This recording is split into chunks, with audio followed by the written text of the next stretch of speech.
Благодарам, председателе. Почитувани колеги, почитувана јавност. Знам дека ова што ќе го кажувам нема да допре особено до мнозинството, но ќе се обратам за јавноста највеќе.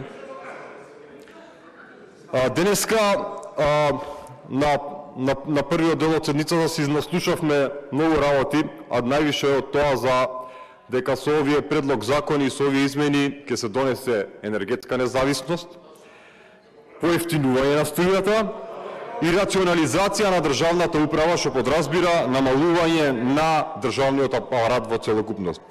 Ова, почитувана јавност, е една голема фарса и едни бенигни лаги.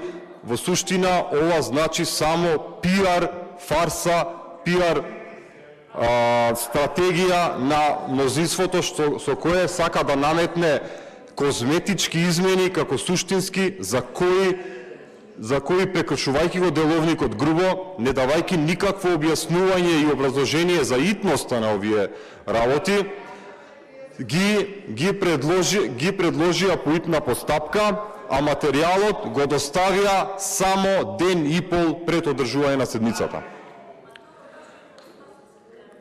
Прво, смалувањето на државниот апарат не е апсолутно точно. Да ве подсетам, колеги ВМРО-вци, да, и вас, колега, да те подсетам, укинавте една агенција, спротивно донесовте 5 нови министерства.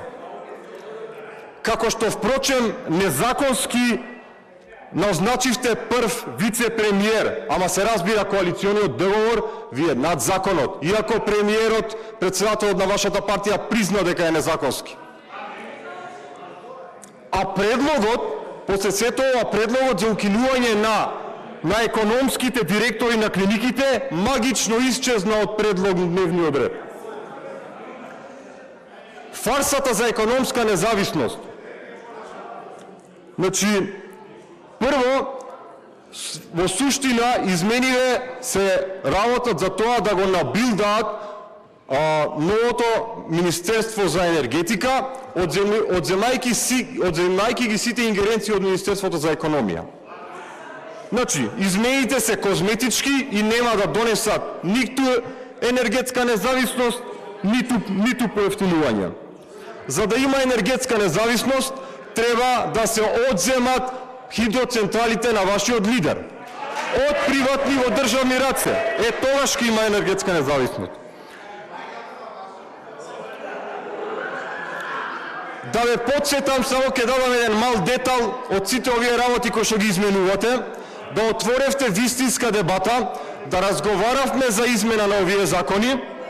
Значи, во Законот за минерални суровини, например, немате предвидено почетна минимална цена за издавање на концесии.